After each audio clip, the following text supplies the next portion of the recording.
uyu Yesu Kristo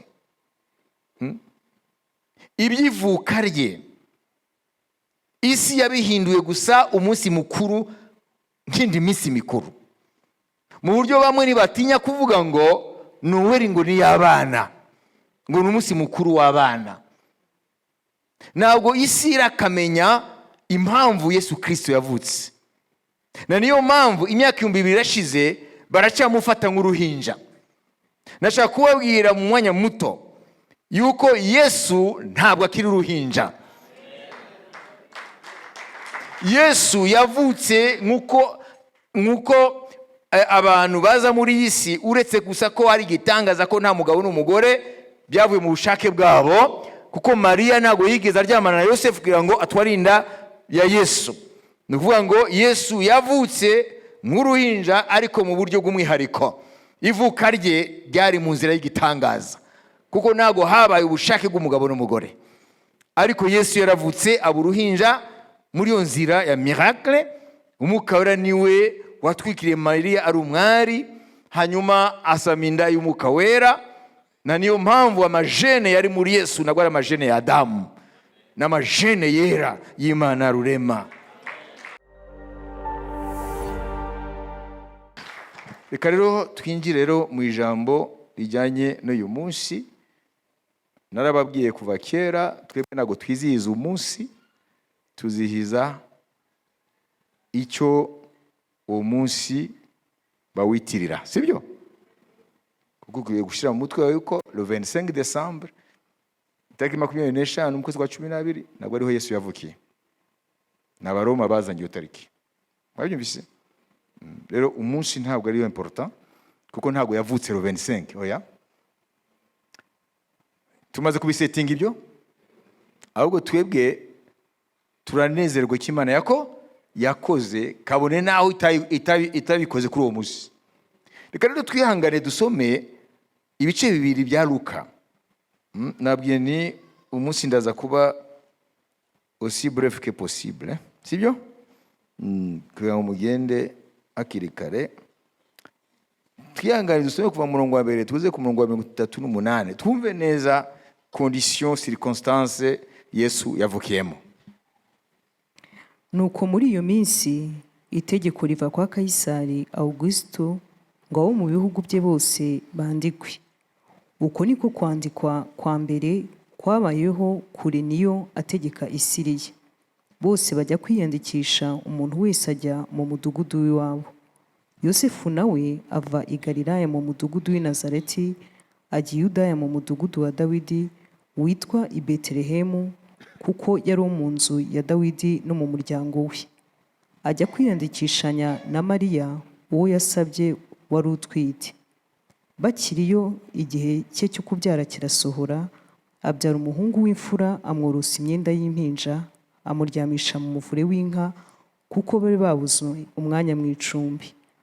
Muri icyo gihugu harimo abungeri bararaga ku gikumba bahindana kurinda umukumbi wabo.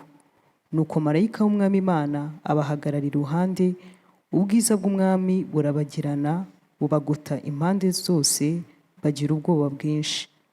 Marayika arababwira ati, mwitinya, dore ndababwira ubutumwa bwiza bw'umunezero mwinshi uzaba ku bantu bose, kuko uyu munsi umukiza abavukiye mu murwa wa Dawidi, uzaba Kristo umwami.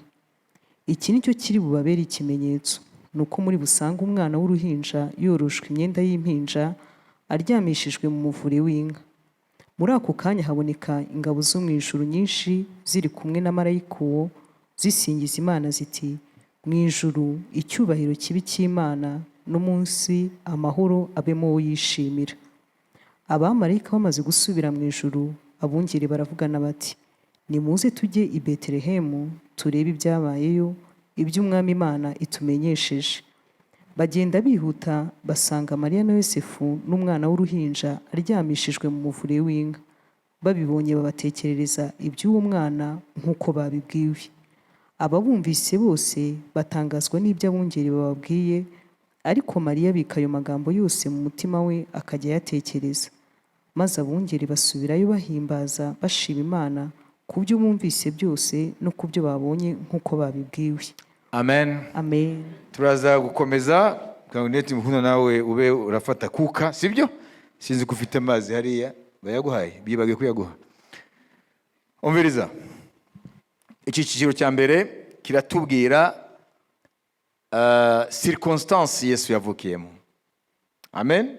Nago natangiye ukuntu Yosefu yahawe message n'Imana, mareka akamubwira ibyerekeye Maria yari umufiancé we sibyo kuko afite inda y'umuka wera. Noneho Imana ibwira Yosefu nikizavuka muri yonda. Ibyo nabiretse ndafashe gusa circonstance Yesu yavukiyemo. Amen. Maria rero afite inda iri hafi kuvuka, kandi ubuhanuzi buravuga ngo ntakwiye kuvukira Nazareti. Ubuhanuzi buravuga ngo azavukira Bethlehem. Amen. Umurwa wa Dawidi, ko Dawidi mu Bethlehemiste ava muri Bethlehem. Kubera iki? Kubera ko Yosefu nuwo munda ya Dawidi. Amen. Noneho igihe kigeze rero kuko ijambo ry'Imana risohozwa mu gihe cyagenwe. Iyo ijambo ry'Imana rigeze ko risohozwa, Imana iriremera cadre. Iriremera cadre rikwiye gusohoreramo. Yaba ahantu, yaba igihe, yaba abantu bazaba involved, bazaba bari muri ibyo, yaba n'ibintu bizaba bikenewe. Ijambo ry'Imana iyo rigeze ko risohora gishakira, amen, aho risorera, abo risoreraho no mu buryo riri busohore. Mashimeje ku Mwami Yesu.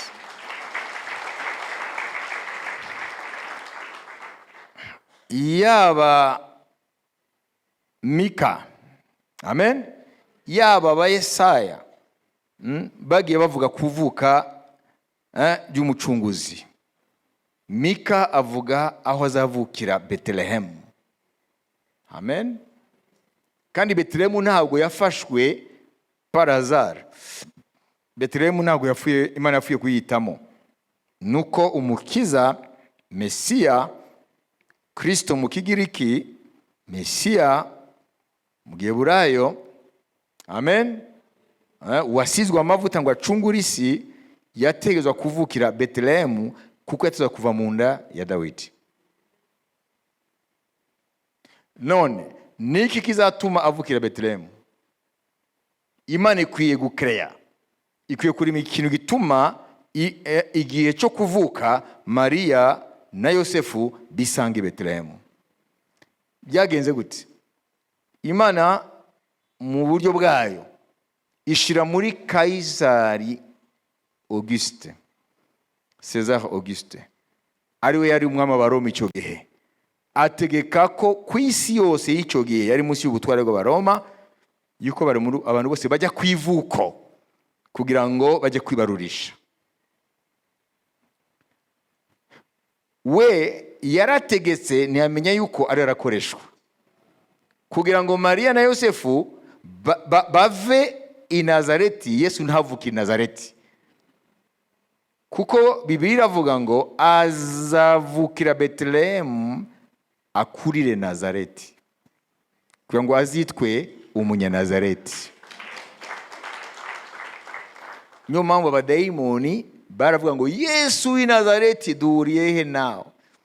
Kuko azitwa umunyanazareti. Amen.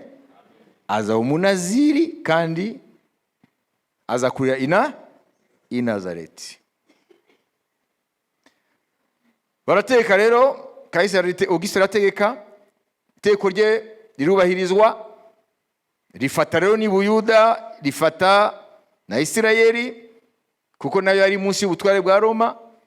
Noneho Yosefu abwira Maria ati twitegure tugende kuko ari iteko rivuga ko umuntu wese agiye kujya kwivuko kugira ngo ibarurishe. Bafata rero urugendo baragenda kugera i Bethlehem. Ntabwo ari iteko ry'Imana ryabahagurukije, ni iteko ry'umutware w'isi. Icyo ntacyo babwira.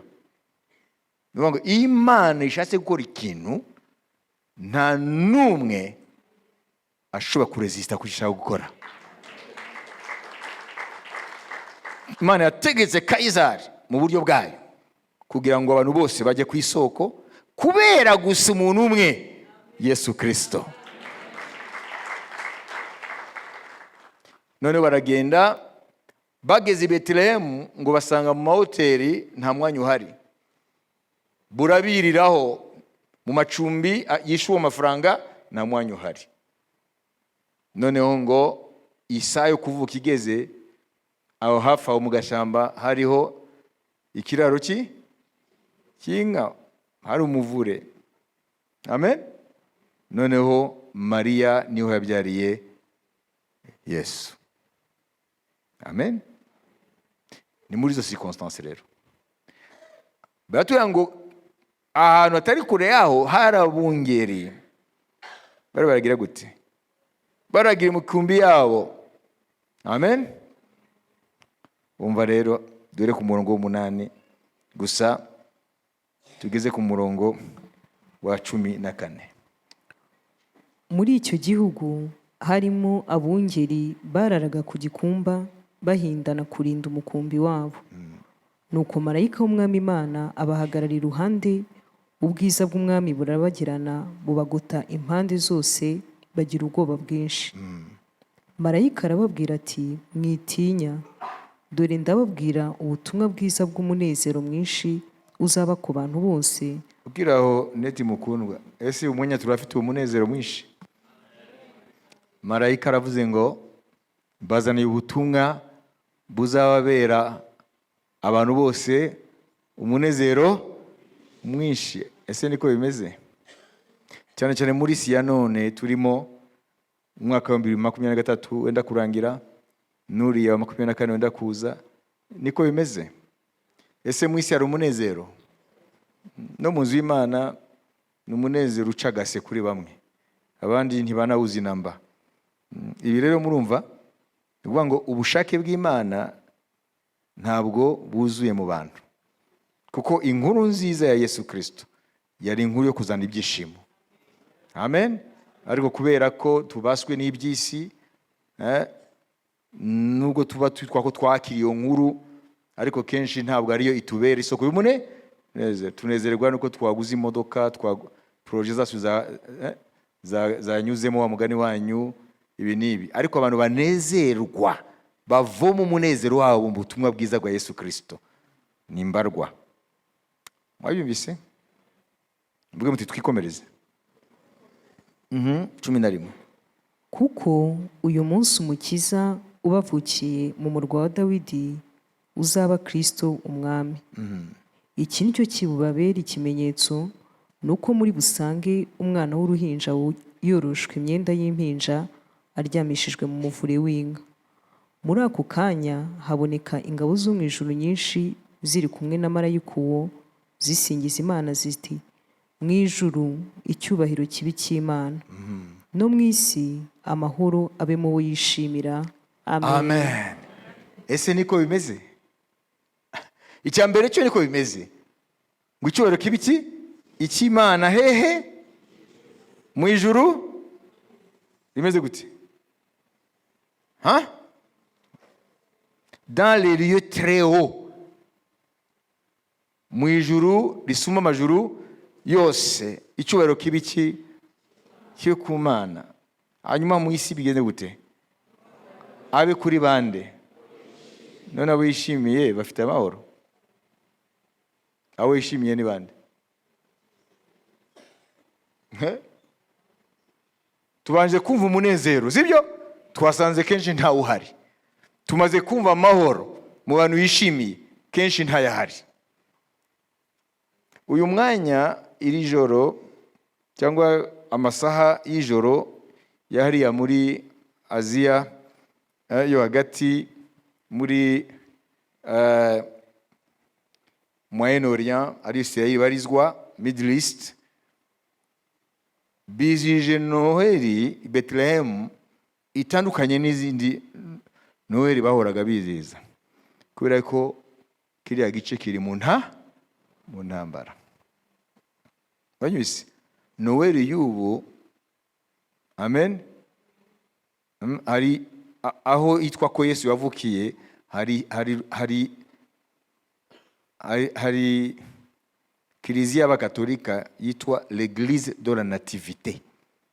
Vango aho Yesu yitwa ko yavukiye bahubatse kiliziya, aho niho abantu bava hirya no hino ku isi bakajya kugiza Noheri.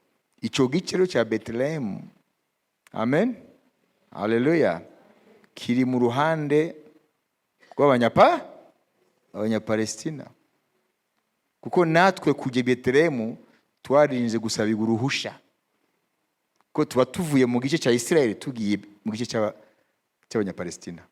Bethlehem buri mu gice cy'abanyapalestina. Nuvuga ngo rero Noheri y'ubu abari hariya kuyizihiza, amen, bayijije mu buryo buri morose, mu buryo nta mahoro nta mudendezo. Wabyumvise? Ariko icyo nicyo kimenyetso isi yose irimo. Mwebwe mukurikira amakuru, isi ntabwo iri mu bihe byoroshye. Wabyumvise? Nuvuga ngo isi yose iri mu bihe bitoroshye. Nuvuga ngo aya mahoro isi buze, usanga natwe abizera Yesu, aya magambo ya marayika natwe turi kure yayo. Ugasanga natwe nta mahoro dufite mitima, turahangayitse, turatinya ejo hazaza. Wabyumvise? Kubera ko turi mu isi, natwe ama information aratuzaho. Ugasanga natwe ibihungabanya isi natwe biraduhungabanije. Ariko ubushake bw'Imana niki? Nuko twebwe abo yishimiye tugiye kugira ibyishimo, kuko bitava muri isi, biva mu butumwa bwiza bwa Yesu Kristo, tukagira n'amahoro mu mitima yacu muri we. Haleluya.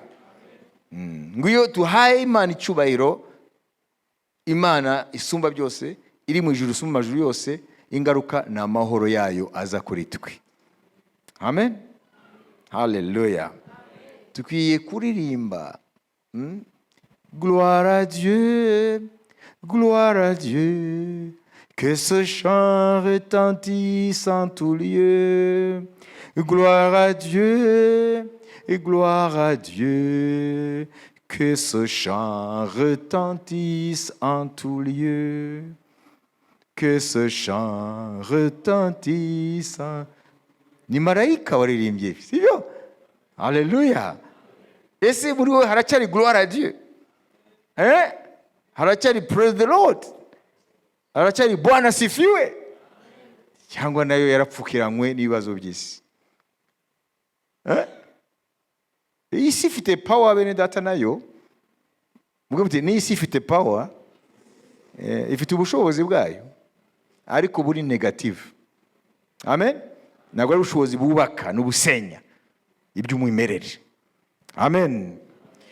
Marayika rero amaze kwantona, amaze kuzamura iyo ndirimbo, ako kanya babungeri, sibyo? Bahita babona korale nini ivuye mu ijuru, nayo iraje gufatanya na marayika wazanye ubutumwa. Reka dusome mumuve. Muzi ko korale gusa ziba mu isi. 13 hariya ngo soudain ako kanya. Muri ako kanya haboneka ingabo zo mu ijuru nyinshi ziri kumwe na marayika uwo, zisingiza Imana ziti, mu ijuru icyubahiro kibi cy'Imana, no mu isi amahoro abe mu bo yishimira. Amen. Ikintu gitangaje hano, nta mubare bavuze isinzi ry'abamarayika. Amen. Mu Gifaransa ngo une multitude de l'armée céleste. Abamarayika benshi bafatanya n'abamarayika wazanye ubutumwa bw'ivuka rya Yesu. Bose bagira gute? Bazamura indirimbo yo guha Imana icyubahiro, kuko nico bakora mu ijuru.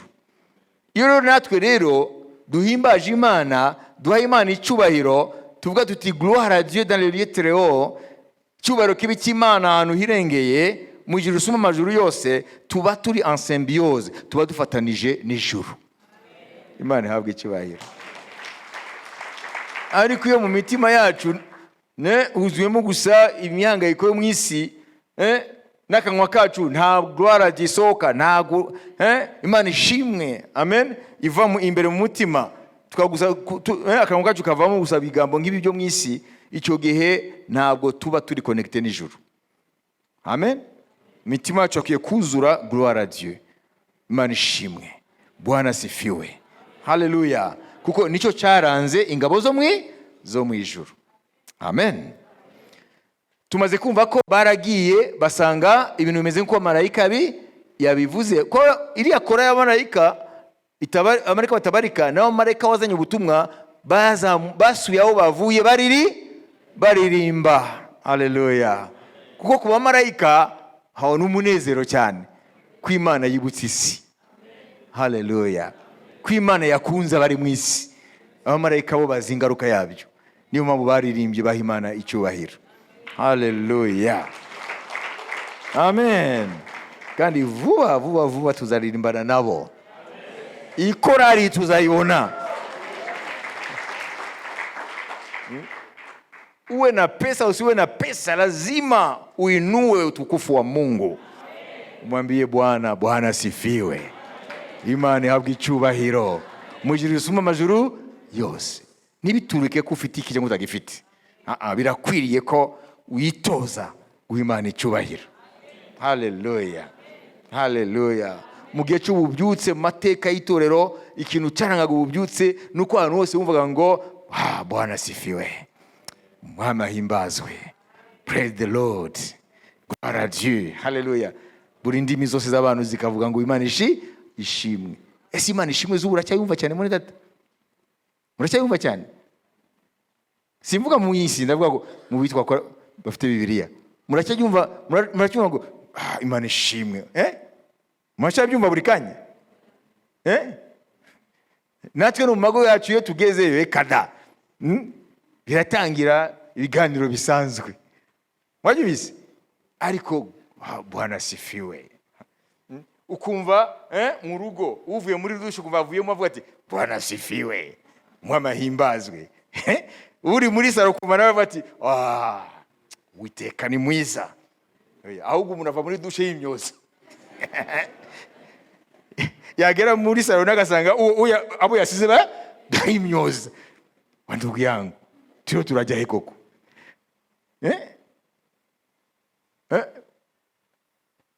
Imana ihimbazwe.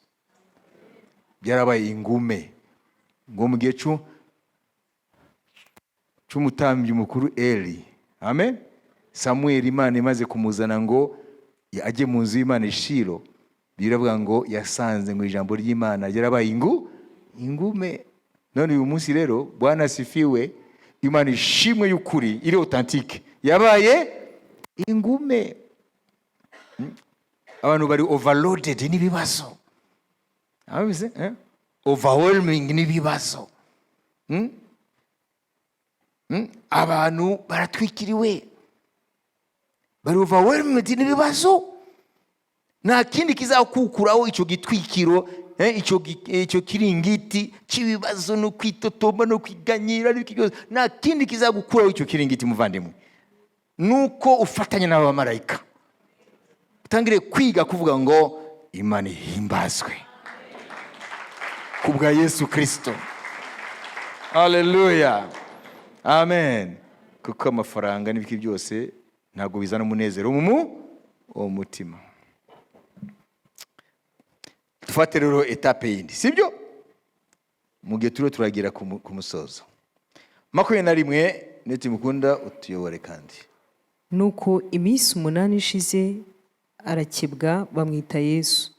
Rya zina ryari ryaravuzwe na marayika nyina atarasama inda ye. Iminsi yo kwezwa kwabo ishize bakurikije amategeko ya Mose, bamujyana i Yerusalemu ngo bamumurikire umwami Imana, nk'uko byanditswe mu mategeko y'umwami ngo umuhungu wese w'uburiza azitwa uwera ku Uwiteka. Batamba n'igitambo nk'uko byavuzwe mu mategeko y'umwami ngo intungure 2 cyangwa ibyana by'inuma 2. I Yerusalemu hariho umuntu witwaga Simeyoni. Uwo yari umukiranutsi witonda kandi yategerezaga ihumure ry'Abisirayeli. Umwuka wera yari muri we. Yari yarahanuriwe n'umwuka wera ko atazapfa atarabona Kristo umwami Imana. ajyanwa n'umwuka mu rusengero, maze ababyeyi bajyanye umwana Yesu ngo bamugenze nk'uko umuhango w'amategeko wari uri, Simeyoni aramuterura ashima Imana ati, Mwami, noneho urasezerera umugaragu wawe amahoro nk'uko wabivuze, kuko amaso yanjye abonye agakiza kawe, ako witeguye mu maso y'abantu bose, kuba umucyo uvira amahanga no kuba ubwiza bw'ubwoko bwawe bw'Abisiraheli. Se na nyina batangazwa n'ayo magambo avuzwe kuri we. Simeyoni abaha impundu, abwira nyina Mariya ati, dore uyu ashyiriweho kugira ngo abenshi mu Bisiraheli bagwe, benshi babyuke, abe n'ikimenyetso kigirwa impaka, ngo ibyo abantu benshi batekereza mu mitima bizahishurwe, kandi nawe inkota izagucumita mu mutima. Hariho n'umuhanuzikazi witwa Amen. Etape ya nyuma niyo yindi. Mwumvise? Amen. Noneho amategeko y'Imana avuga ngo umwana Amen w'umuhungu navuka ku munsi wa 8 akebwe, hanyuma bamujyane bamurikire abatambyi bubahiza amategeko y'umwami, batange n'ituro bikurikije n'amikoro yabo, sibyo? Bageze rero marayika Yosefu na Mariya Yerusalemu. Noneho mu gihe bagiye kuzuza ibyo amategeko ya Mose avuga kubw'uwo mwana w'umuhungu wavutse, Imana rero ibwira Simeyoni, kuko ngo yari afite umwuka wera, ngo rero ryasezerano nakubwiye ngo ntabwo uzapfa amaso yatarabona Kristo umwami umukiza, aza umucyo w'amahanga, haleluya, n'ubwiza bwa Isirayeli. Dore rero ndi umwami Imana usohoza ibyo nasezeranye. Imana ihabwe icyubahiro. Haguruka. Umwuka aramuyobora agiye Yerusalemu, asanga Mariya na Yosefu bariyo, ahita afata umwana rero avuga amagambo mumaze kumva. Amen. Sindi butinde kuko harimo ubwiru bwinshi cyane mu magambo yabwiye Mariya, yuko n'inkota izamucumita. Nibaza ko ngo ibyitegerezo bya benshi mu mitima biseruke. Nibaza ko nigeze kubyigisha rimwe hano, ubwo niba ngombwa tuzayivuga, ariko uyu munsi bari kubabwira ko Imana ni Imana isezerana kandi Imana igasohoza. Simeyoni yahise avuga ati, Mwami Imana, noneho usezerera umugaragu wawe, kuko amaso yanjye yiboneye Kristo umukiza. Imana ishimwe. Kandi uko Bibiliya bivuga, buriya mu gihe gito yahise asezererwa, Imana iramucyura, kuko ntabwo yashaje, yari afite imyaka myinshi. Ku impamvu ntiyari kuva muri isi atarabona Kristo. None ko yamaze kumubona rero, icyatumaga aguma muri isi cyari kitagihari. Ubwo Imana yahise imubwira ati, genda uruke mu mahoro. Imana ishimwe. Simeyoni arasinziriye, arindiriye umugabane we w'izuka. Hanyuma hari uwundi rero umukozi w'Imana, yari umuhanuzikazi yitwaga Ana. Niwe dusorezaho, ndetse mukunda komeza. Hariho n'umuhanuzikazi witwaga Ana mwene Fanuweli wo mu muryango wa Asheri. Yari umukecuru wa kera, amaze gushyingirwa yamaranye n'umugabo we imyaka 7. Noneho amara imyaka 84 ari umupfakazi. Yahoraga mu rusengero aramya Imana yiyiriza ubusa, asenga ku manywa na nijoro. Muri uwo mwanya nawe araza ashima Imana, avuga ibya Yesu, abibwira bose ati, bari bategereje gucungurwa ku Yerusalemu. Amen. Amen. Amashimishe ku mwami Yesu Kristo.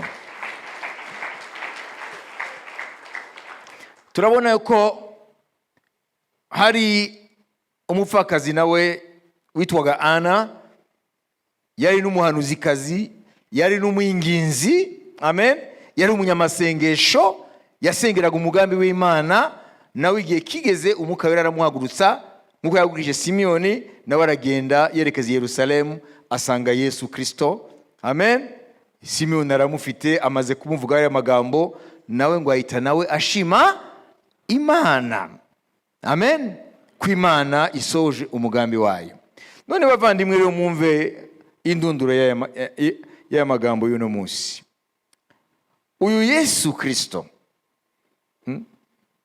ibyivuka rye isi yabihinduye gusa umunsi mukuru nk'indi minsi mikuru, mu buryo bamwe ntibatinya kuvuga ngo Noheri ngo ni y'abana, ngo ni umunsi mukuru w'abana. Ntabwo isi irakamenya impamvu Yesu Kristo yavutse. na niyo mpamvu imyaka 2000 irashize baracyamufata nk'uruhinja. Nashaka kubabwira mu mwanya muto yuko Yesu ntabwo akiri uruhinja. Yesu yavutse nk'uko abantu baza muri iyi si, uretse gusa ko ari igitangaza ko nta mugabo n'umugore byavuye mu bushake bwabo, kuko Mariya ntabwo yigeze aryamana na Yosefu kugira ngo atware inda ya Yesu. Ni ukuvuga ngo Yesu yavutse nk'uruhinja ariko mu buryo bw'umwihariko. Ivuka rye ryari mu nzira y'igitangaza, kuko ntabwo habaye ubushake bw'umugabo n'umugore. Ariko Yesu yaravutse aba uruhinja muri iyo nzira ya miracle. Umwuka wera niwe watwikiriye Mariya ari umwari, hanyuma asama inda y'umwuka wera. Na niyo mpamvu amajene yari muri Yesu ntabwo ari amajene ya Adamu, n'amajene yera y'Imana rurema, kugira ngo haboneke amaraso adasa n'amaraso y'abandi. Kuko amaraso y'abantu bose bakomoka kuri Adamu na Eva ni amaraso harimo umusemburo w'icyaha.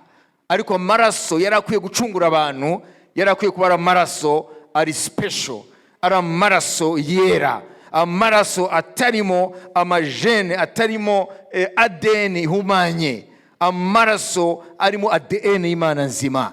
Na niyo mpamvu yivuze ngo amaraso yawe daimoni nta kimwe ishobora kumva.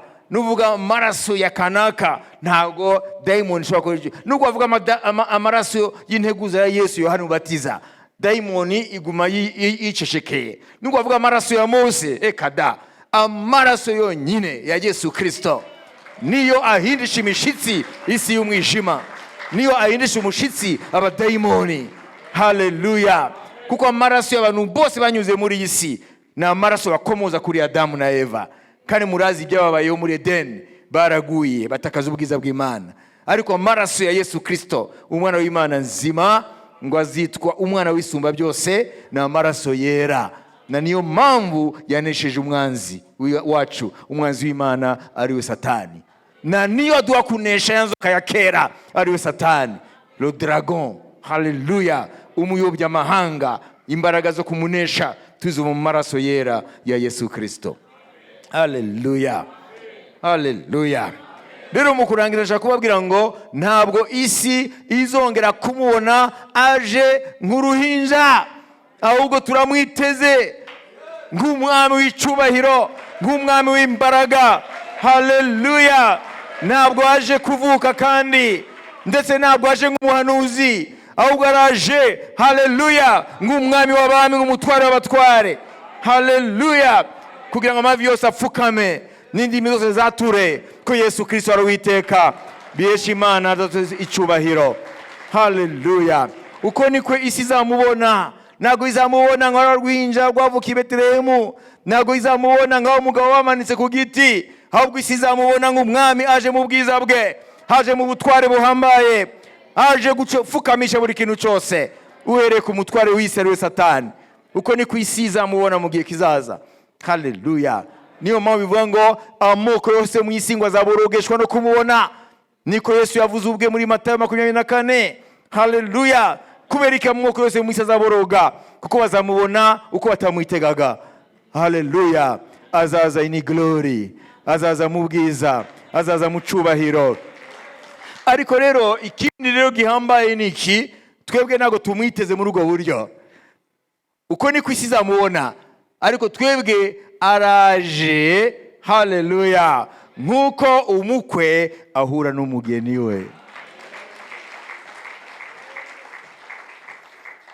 aje adusekera, araje aduhumuriza.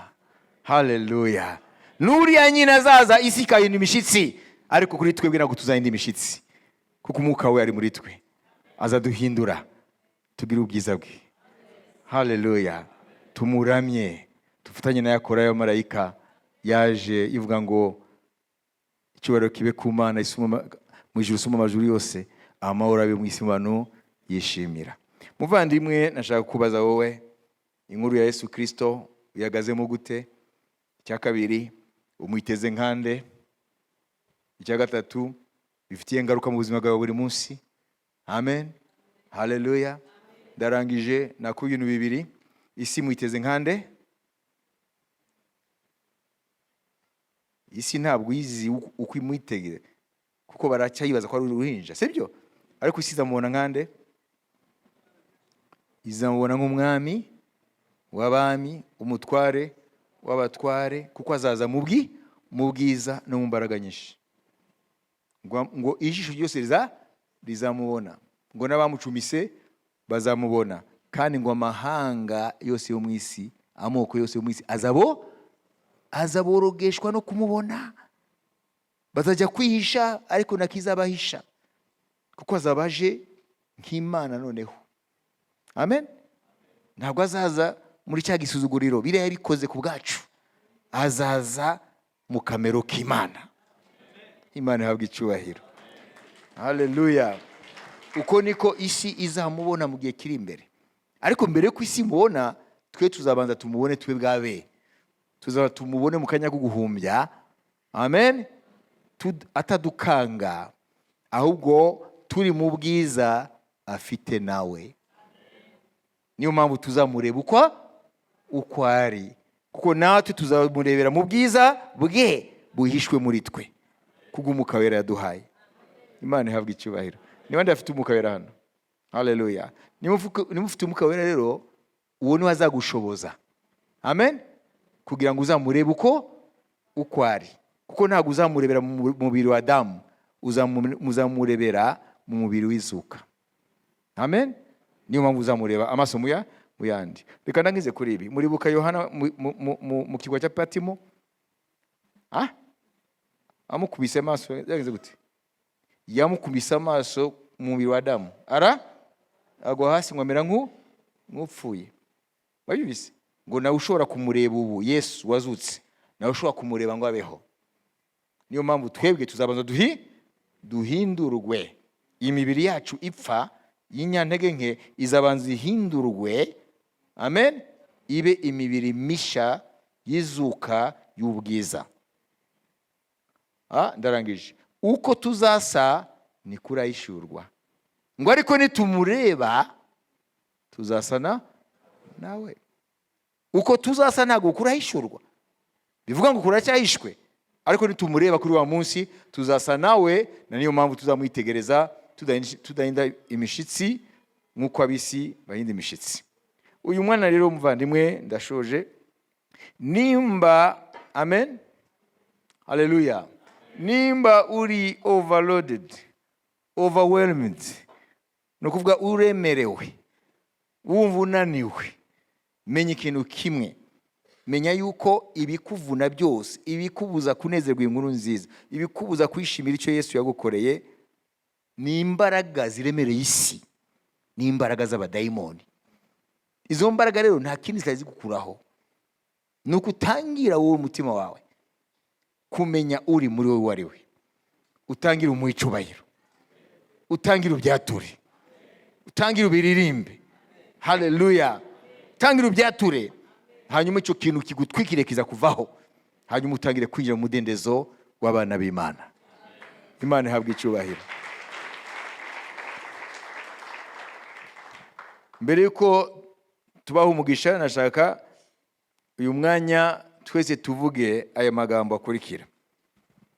Ndakunda kwatura amagambo y'Imana. Amen. Haleluya. Turayatura tuhagurutse. Neti mukunda arasoma natwe tuyature. Mwijuru icyubahiro kibi cy'Imana. Mwijuru icyubahiro kibi cy'Imana. Turabyatura gatatu ahubwo. No mu isi amahoro abe mu bo yishimira. No mu isi amahoro abe mu bo yishimira. Mwijuru icyubahiro kibi cy'Imana. Mwijuru icyubahiro kibi cy'Imana. No mu isi amahoro abe mu bo yishimira. No mu isi amahoro abe mu bo yishimira. Mwijuru icyubahiro kibi cy'Imana. Mwijuru icyubahiro kibi cy'Imana. No mu isi amahoro abe mu bo yishimira. No mu isi amahoro abe mu yishimira. Amen. Amashyi menshi ku Mwami Yesu Kristo.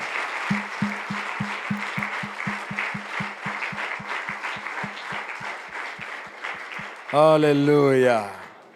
Rero muvandimwe, Imana irakwishimira nimba warakiriye Yesu, amahoro abe kuri wowe. Amen.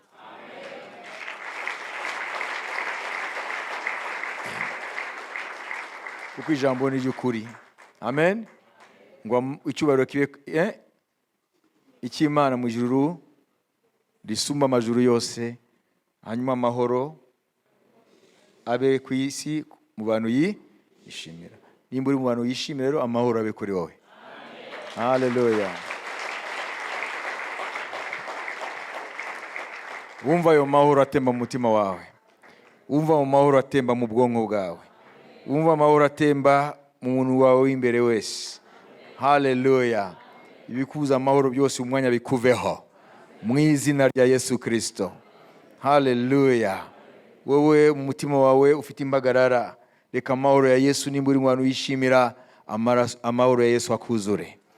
Uve hano hantu wumva mu mutima wawe wuzuye amahoro, kuko azitwa umwami w'amahoro. Haleluya. Reka rero tubaho umugisha, tunabifuriza gukomeza kwishimira umurimo Imana yakoze mu kutwemerera yuko umukiza tuvukira. Amen. Kandi mukomeze kuzirikana ibyo bintu ko ari bitatu navuze. Uzirikane iki kintu. Ese isi ikimufata nk'uruhinja, azaseruka kuri isi nkande. Cya kabiri, ese kuri twebwe abo yishimira twamwizeye, azatwiyereka nkande. Icya gatatu, ibyo bifitiye ingaruka mu buzima bwawe buri munsi. Ibyo ibintu bitatu ukwiye kubitekerezaho. Amen. Hari icyo Umwuka Wera yakubwira. Asigaye rero reka tubifurize ibihe byiza byo gutekereza ku ivuka ry'umukiza, ariko uzirikana yuko atakivutse, ntazongera no kuvuka, byabaye rimwe ntibizongera, ahubwo ubu ni umukiza wacu, ni umutambyi mukuru. Amen. Ni avoka wacu. Haleluya. Ari iburyo bw'Imana, aradusengera. Hanyuma ukwiye rero kumenya impamvu azagaruka kuri wowe. Iyo mpamvu rero ikwiye kugutera gutunganya ubuzima bwawe, ngo mushishikare kwezwa, kuko utejejwe ntabwo azamubona. Kandi muri iyi minsi biragoye kwezwa, ari ibintu byinshi bihumanya biri mu kirere hano. Reka rero tubaho umugisha kugira ngo mukomeze umunsi mukuru mu miryango yanyu. Amen. Mwishimira umurimo umwami Imana yakoze. Ubuntu bw'umwami wacu Yesu Kristo n'urukundo rw'Imana no gusabana n'Umwuka Wera bijyana twese. Amen. Shalom. Mugire ibihe byiza.